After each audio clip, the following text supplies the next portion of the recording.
Hi friends, welcome to my YouTube channel. RRB NTPC online application పై నేను ఒక video ఇచ్చాను. అక్కడ ఏంటంటే మనకు రిజిస్ట్రేషన్ పార్ట్ అయిపోయింది.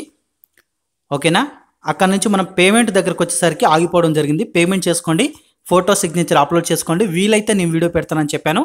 సో ఈరోజు పేమెంట్ ఏ విధంగా చేయాలి, అదేవిధంగా ఫోటో సిగ్నేచర్ ఏ విధంగా అప్లోడ్ చేయాలి అండ్ ఏ విధంగా ఎడిట్ కూడా చేయాలనేది లాస్ట్లో చెప్తాను. ఫస్ట్ ఇది అప్లికేషన్ అయిపోయిన తర్వాత లాస్ట్లో ఎడిట్ ఏ విధంగా చేశాను అనేది మీకు మొబైల్లో ఏ విధంగా ఎడిట్ చేయాలనేది నేను చెప్తాను. అండ్ ఇంకొక విషయం ఏంటంటే మనకు పోస్ట్ ప్రిఫరెన్స్ ఏ విధంగా ఇవ్వాలి, సో దీనికి సంబంధించిన పూర్తి వివరాలు ఈ వీడియోలో చూద్దాం. ఎక్కడ కూడా స్కిప్ చేయకండి వీడియోని.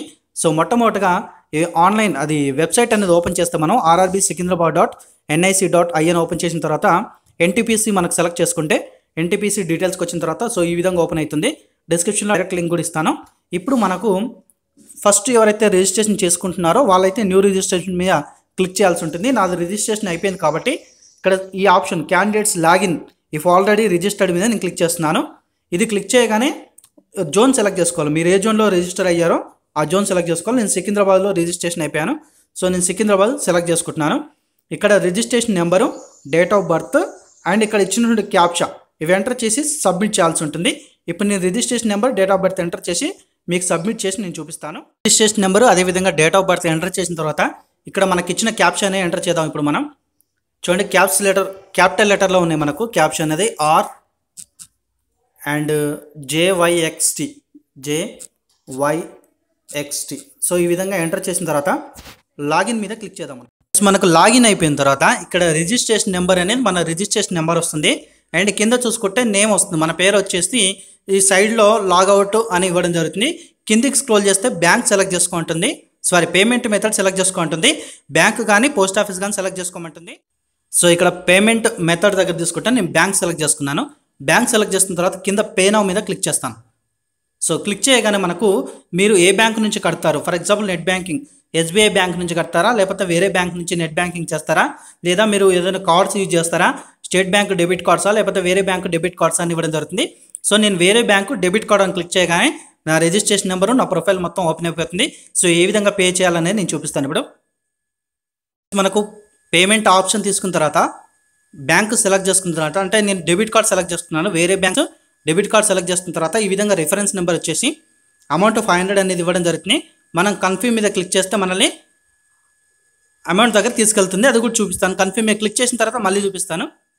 నేను వేరే బ్యాంకు డెబిట్ కార్డు ఎంటర్ చేశాను. సో అప్పుడు మనకి ఇక్కడ card number and card holder నేము, అదేవిధంగా సివివి నెంబర్, అంటే కార్డు తిప్పితే మనకు వెనకాల 3 నెంబర్స్ ఉంటాయి. ఆ నెంబర్ ఎంటర్ చేసి అండ్ ఇక్కడ ఇచ్చినటువంటి క్యాప్షన్ ఎంటర్ చేసి పే మీద క్లిక్ చేసుకుంటే మీకు సో ఇక్కడ మీకు వాళ్ళు ఇచ్చిన అమౌంట్ అనేది కట్ అయిపోతుంది 500. ఫ్రెండ్స్, నేను ఇప్పుడు పంజాబ్ నేషనల్ బ్యాంక్ వెళ్ళి పేమెంట్ అనేది చేయడం జరుగుతుంది.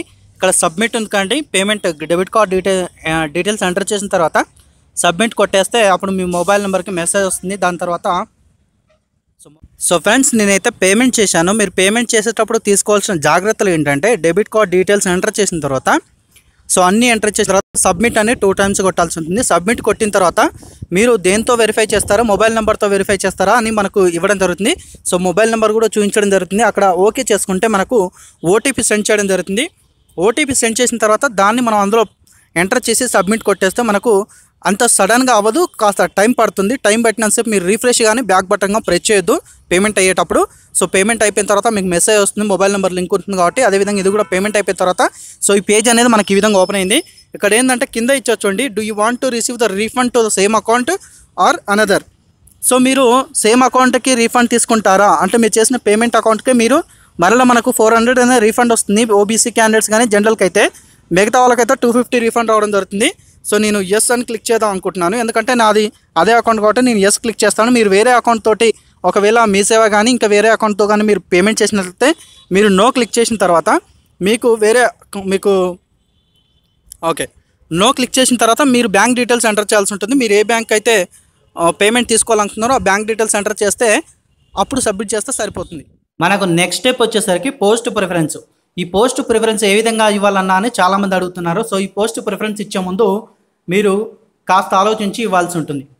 ఎందుకు ఆలోచించాలి అంటే సో మొట్టమొదటిగా మీరు పాటించాల్సిన నియమాలు ఏంటి, ఎందుకు ఎలా పోస్ట్ ప్రిఫరెన్స్ ఇవ్వాలనేది నేను చెప్తాను. ఫ్రెండ్స్, మీరు పోస్ట్ ప్రిఫరెన్స్ ఇచ్చేటప్పుడు మనకు ఎన్టీపీసీ రిజిస్ట్రేషన్ సంబంధించిన వివరాలు ఇది. న్యూ రిజిస్ట్రేషన్ మీద క్లిక్ చేసుకున్న తర్వాత సో ఇక్కడికి వచ్చిన తర్వాత మనకి ఇక్కడ చూపిస్తుంది మీరు 12th మీద అప్లై చేస్తున్నారా, గ్రాడ్యుయేషన్ మీద అప్లై చేస్తున్నారా. ఫర్ ఎగ్జాంపుల్ 12th మీద అప్లై చేస్తున్నారు అనుకుందాం. సో నేను గ్రాడ్యుయేషన్ ఒకటి చూపిస్తాను, మీరు 12th మీద అప్లై చేస్తే 12th మీద చూసుకోండి. సో గ్రాడ్యుయేషన్ మీద అప్లై చేస్తే ఇక్కడ కమ్యూనిటీ వైడ్గా తీసుకుంటే నేను ఓబీసీ నాన్ క్రిమినల్ ఇస్తున్నాను. అండ్ పీడబ్ల్యూడీ వాళ్ళు అయితే ఎస్ అయితే నో అయితే నో. సో నేను నో ఇచ్చేసి ఇక్కడ చెక్ అవైలబిలిటీ మీద క్లిక్ చేస్తాను. ఎందుకు ఇలా చేస్తున్నానంటే మనకు నేను సికింద్రాబాద్ జోన్ కూడా సెలెక్ట్ చేసుకున్నాను. మనకు ఈ జోన్లో ఎన్ని వేకెన్సీలు ఉన్నాయి చూసుకోవాలి ఫస్ట్లీ చెక్ అవైలబిలిటీలో. సో మన ప్రిఫరెన్స్ ఇచ్చేటప్పుడు మనకి ఎన్ని వేకెన్సీలు ఉన్నాయి, ఎక్కువ వేకెన్సీలు దానికి ఫస్ట్ ప్రిఫరెన్స్ ఇవ్వాల్సి ఉంటుంది. అన్నిటికీ టిక్ చేసుకోవాలి, కాకపోతే ఎక్కువ వేకెన్సీలు దానికి ఫస్ట్ ప్రిఫరెన్స్ ఇవ్వాల్సి ఉంటుంది. అదేవిధంగా డిగ్రీపై ఉన్నటువంటి వాటికి ఫస్ట్ ప్రిఫరెన్స్. చాలామంది ఎగ్జామ్ తెలుగులో రాయొచ్చా అని అడుగుతున్నారు ఫ్రెండ్స్. ఇక్కడ చూడండి చాయిస్ ఆఫ్ లాంగ్వేజ్ ఉంది కదా, మీరు ఇక్కడ సెలెక్ట్ చేసుకోవాల్సి ఉంటుంది. తెలుగు అని సెలెక్ట్ చేసుకుంటే మీరు ఎగ్జామ్ అనేది తెలుగులో రాయొచ్చు. వేరే జోన్ అప్లై చేసినప్పుడు కూడా మీరు తెలుగులో ఎగ్జామ్ అనేది రాయొచ్చు, కాకపోతే వేరే జోన్కి వెళ్ళి రాయాల్సి ఉంటుంది ఒక్కోసారి. సో ఇక్కడ తెలుగు అని సెలెక్ట్ చేసుకుంటే సరిపోతుంది ఫ్రెండ్స్. నేను పోస్ట్ ప్రిఫరెన్స్ ఇచ్చిన తర్వాత కింద ఎడ్యుకేషన్ క్వాలిఫికేషన్ డీటెయిల్స్ ఎంటర్ చేశాను. ఆ తర్వాత మనకు డిక్లరేషన్ మీద క్లిక్ చేసి నెక్స్ట్ మీద క్లిక్ చేస్తే మనకి ఫోటోకి దగ్గరకు వస్తాం మనం ఇక్కడ. సో ఫొటోస్ అనేది పైన ఇచ్చిన 3 ఫొటోస్ యాక్సెప్టబుల్. సో ఈ విధంగా ఉంటే ఫొటోస్ అనేవి యాక్సెప్ట్ అవ్వడం జరుగుతుంది. కింద ఇచ్చినటువంటి 6 ఫొటోస్ కాపీస్ ఉన్నాయి చూడండి కింద, ఈ విధంగా ఉంటే ఫొటోస్ అనేది యాక్సెప్ట్ కావు. ఫస్ట్ ఏంది కలర్ లేదు ఫస్ట్ ఆఫ్ ఆల్, సెకండ్ దానికి మాస్క్ ఉంది, థర్డ్ దానికి గ్లాసెస్ ఉన్నాయి, వెనకంగా బ్యాక్గ్రౌండ్ లేదు. సో ఫోర్త్ దానికి కూడా క్రాస్ నిలబడి ఉన్నాడు, 5th వన్ కనిపించట్లేదు ఫోటో, 6th వన్లో గ్లాసెస్ ఉన్నాయి. ఈ విధంగా ఉంటే యాక్సెప్ట్ కావన్నట్టు ఫొటోస్. అండ్ ఫోటో డైమెన్షన్స్ ఏ విధంగా ఉండాలి, ఎంత కేబీలో ఉండాలనేది మనకు నోటిఫికేషన్ క్లియర్గా ఇవ్వడం జరిగింది. నేను చెప్పాను కూడా, ఒకసారి చూడండి. సో ఇప్పుడు నేను ఫోటో అండ్ సిగ్నేచర్ అప్లోడ్ చేసి మీకు చూపిస్తాను. అప్లోడ్ అయిన తర్వాత సో మీకు ఏ విధంగా అప్లోడ్ చేశాను, ఏ విధంగా ఎడిట్ చేశాను, మొబైల్లో ఏ విధంగా ఫోటో ఎడిట్ చేయాలో కూడా నేను చూపిస్తాను. మొట్టమొదటి అప్లోడ్ చేసి ఇప్పుడు చూపిస్తాను. ఫోటో అండ్ సిగ్నేచర్ ఒకే క్లిక్తో అప్లోడ్ అయిపోయింది సింపుల్గా. నేను ఆల్రెడీ ఎడిట్ చేసి పెట్టాను కాబట్టి ఒకే క్లిక్ ఇట్లా ఇవ్వగానే డైరెక్ట్ అప్లోడ్ అయిపోయింది. ఇబ్బంది అంటే మనకు కావాల్సినటువంటి కేబీలో ఎడిట్ చేసి పెట్టుకోవాలి. అండ్ మొబైల్లో ఏ విధంగా ఎడిట్ చేయాలో ఈ అప్లికేషన్ అయిపోయిన తర్వాత మీకు చూపిస్తాను. సో దీని తర్వాత ఇక్కడ డిక్లేర్ మీద క్లిక్ ఇచ్చుకొని తర్వాత సబ్మిట్ కొట్టండి. ఓకేనా, సబ్మిట్ కొట్టేస్తే మనకు ఆల్మోస్ట్ అయిపోతుందిగా. ప్రింట్ తీసుకునేదే ఉంటుంది మనకి. ఇప్పుడు సిగ్నేచర్ అయిపోయింది, ఫోటో అయిపోయింది, పేమెంట్ అయిపోయింది.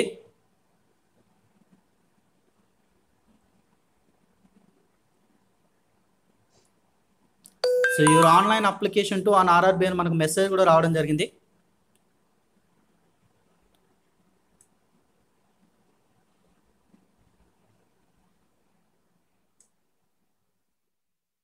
మనకు ఆన్లైన్ అప్లికేషన్ సబ్మిషన్ క్లియర్గా అయిపోయింది. ఎందుకంటే నాకు మెసేజ్ వచ్చింది, దాన్ని నేను డౌన్లోడ్ చేసుకున్నాను. ఓకేనా, ప్రింట్ ఇవ్వడం అవకాశం లేదు మనకు కాబట్టి డౌన్లోడ్ చేసుకుంటే నాకు క్లియర్గా 2 times నేను డౌన్లోడ్ చేసుకున్నాను. సో ఒకటి డౌన్లోడ్ అయిందా కాలేని 2 times డౌన్లోడ్ చేస్తే 2 times రావడం జరిగింది. నాకు క్లియర్గా అప్లికేషన్ అనేది అయిపోయింది. ఒకవేళ మీరు మాడిఫై చేయదలుచుకుంటే ఇక్కడ మాడిఫై అప్లికేషన్ ఉంది చూడండి. సో ఇక్కడ క్లిక్ చేసుకుంటే మాడిఫై చేసుకోవచ్చు. అండ్ ఇంకొక విషయం చెప్తాను, ఇక్కడ ఈడబ్ల్యూఎస్ కేటగిరీ కింద అప్లై చేసుకునే అభ్యర్థులకి ఏంటంటే ఈడబ్ల్యూఎస్ సర్టిఫికేట్ మీరు అడుగుతుంటారు. మీకు అడిగినప్పుడు ఎస్ ఉంటే మీ దగ్గర ఎవరి దగ్గర సర్టిఫికేట్ లేదు కాబట్టి నో అని క్లిక్ చేసుకోండి. నో అని క్లిక్ చేసుకుంటే మీకు ఒక ఆప్షన్ ఏమొస్తుందంటే మీరు ఇప్పుడు ఈడబ్ల్యూఎస్ కింద అప్లై చేసుకోవచ్చు. కాకపోతే ఏంటంటే మీరు డాక్యుమెంట్ వెరిఫికేషన్ టైంలో మీరు ఈడబ్ల్యూఎస్ సర్టిఫికేట్ అనేది సబ్మిట్ చేయాల్సి ఉంటుంది అని మీకు ఇవ్వడం జరుగుతుంది. ఓకేనా, మీరు నో అని క్లిక్ చేసుకొని అప్లై చేసుకోండి. సో అప్పటి వరకు ఈడబ్ల్యూఎస్ సర్టిఫికేట్ అనేది పొందుకుంటే సబ్మిట్ చేస్తే మీరు ఈడబ్ల్యూఎస్ కేటగిరీ కిందకి రావడం జరుగుతుంది. ఒకవేళ సబ్మిట్ చేయలేని పక్షాన మీరు అన్రిజర్వ్డ్ కేటగిరీ కిందకి తీసుకోవడం జరుగుతుంది. ఇప్పుడైతే ఈడబ్ల్యూఎస్ కింద అప్లై చేసుకోవచ్చు. అండ్ ఇప్పుడు ఇంకొక ఇంపార్టెంట్ మ్యాటర్ ఏంటంటే ఫోటోని ఏ విధంగా ఎడిట్ చేసుకోవాలి అండ్ సిగ్నేచర్ని ఏ విధంగా ఎడిట్ చేసుకోవాలి, అది మొబైల్లో ఆన్లైన్లో ఏ విధంగా ఎడిట్ చేసుకోవాలి నేను ఇప్పుడు చూపిస్తాను. సో ఫ్రెండ్స్, మనకు ఫ్రీ ఆన్లైన్ ఫోటో ఎడిటర్.com ఇది మనకు దీనికి సంబంధించిన వెబ్సైటు. డిస్క్రిప్షన్లో ఈ వెబ్సైట్ ఉంచుతాను. అదేవిధంగా rrbsikindrabad.nic.in ఆ వెబ్సైట్ ఉంచుతాను.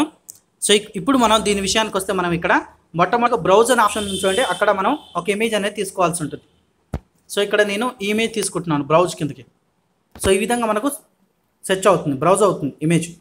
చూడండి ఇక్కడ మనకు ఎంత డైమెన్షన్లో ఉంది, ఎంత కేబీలో ఉంది కూడా ఇక్కడ క్లియర్గా చూపించడం జరుగుతుంది. ఒకవేళ కనుక మీరు తగ్గించుకోవాలి అనుకుందాం ఇప్పుడు. సో దీనికోసం మీరు ఏం చేస్తారంటే బేసిక్ చూడండి ఫ్రెండ్స్, బేసిక్ మీద క్లిక్ చేసుకున్నాం. బేసిక్ మీద క్లిక్ చేసుకుంటే రీసైజ్ మీద వస్తుంది మనకు ఆప్షన్. రీసైజ్ వచ్చిన తర్వాత మీకు ఎంత విడ్త్లో కావాలి, ఎంత సైజులో కావాలి. ఫస్ట్ ఆఫ్ ఆల్ నేను 240 and 320 అని ఇచ్చుకుంటున్నాను. ఓకేనా. 320 సైజ్ ఇచ్చుకుంటున్నాను. సో ఈ విధంగా మనకు ఫోటో అనేది అయిపోతుంది మనకు. నేను ఇంతే సైజులో తయారు చేశాను, ఈ సైజులో అప్లోడ్ చేస్తే ఈజీగా అప్లోడ్ అయిపోయింది మనకు. సో నేను అప్లై చేస్తున్నాను. అప్లై చేయగానే మీకు ఇమేజ్ అనేది ఏర్పడుతుంది ఈ విధంగా. చూడండి ఇక్కడ ఇమేజ్ వచ్చింది. దీన్ని సేవ్ చేసుకోవచ్చు, లేదా ఇలా గట్టిగా పట్టుకుంటే మీకు డౌన్లోడ్ ఇమేజ్ అనే ఆప్షన్ వస్తుంది. ఇలా డౌన్లోడ్ అయినా చేసి పడేసుకోవచ్చు. నేను ఆల్రెడీ డౌన్లోడ్ చేశాను, మళ్ళీ డౌన్లోడ్ చేసుకుంటాను. సో ఈ విధంగా డౌన్లోడ్ అయినా చేసేయచ్చు.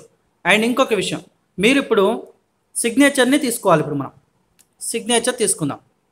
సో సిగ్నేచర్ తీసుకుంటే ఇప్పుడు ఏమంటున్నారంటే you have not saved your image yet continue. ఇంకా మీరు ఇమేజ్ని సేవ్ చేసుకోలేదు, అయినా కంటిన్యూ చేస్తున్నారంటే మనం సేవ్ చేసుకోకుండా డౌన్లోడ్ చేసుకున్నాం కాబట్టి కంటిన్యూ చేస్తున్నాను.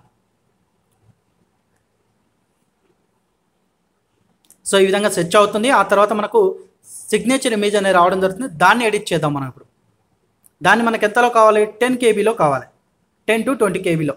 ఓకేనా. కొంచెం చూడండి ఒకసారి నోటిఫికేషన్లో 10 ఎబో ఉంది, కానీ 20నా 40నో ఐడియా లేదు. సో 20 KB బిలోనే నేను చేసి పడేశాను. So simple. ఇదే విధంగా మీరు ఫస్ట్ ముందు సైజ్ చేంజ్ చేసుకోవాలి. బేసిక్ మీద క్లిక్ చేసుకొని రీసైజ్ మీద క్లిక్ చేయండి. ఇంకా తక్కువ సైజులో కావాలంటే ఇప్పుడు ఇక్కడ ఎంత ఉన్నాయి పిక్సెల్స్ 200 133 పిక్సెల్ ఉంది. నేను అంతకన్నా ఇంకా తక్కువ తీసుకుంటాను. నేను ఫర్ ఎగ్జాంపుల్ 120 తీసుకుంటా ఇక్కడ నేను. సో ఇక్కడ ఇంకా తక్కువ వస్తుంది. ఓకేనా. సో ఈ పిక్సెల్ నేను అప్లై చేస్తాను. ఇంకా తక్కువలో మనకు కేబీలో వస్తుంది, 7.3 KB. ఇది మనకు వర్తించదు. మనకు ఎంత కావాలి? 10 KB ఎబో కావాలి, 20 KB బిలో కావాలి. సో 120. ఇదెంత వస్తుందో చూద్దాం. సో 12.7 KB ఇది వర్తిస్తుంది మనకు. సో దీన్ని ఆటోమేటిక్గా గట్టిగా ప్రెస్ చేసి పట్టుకోండి, డౌన్లోడ్ ఇమేజ్ చేసుకోండి. సో మొట్టమొదటిగా ఇంకొక విషయం ఏంటంటే ఇమేజ్లు డైరెక్ట్ ఇమేజ్ రాదండి. డైరెక్ట్ ఇమేజ్ చేస్తే బాగుండదు.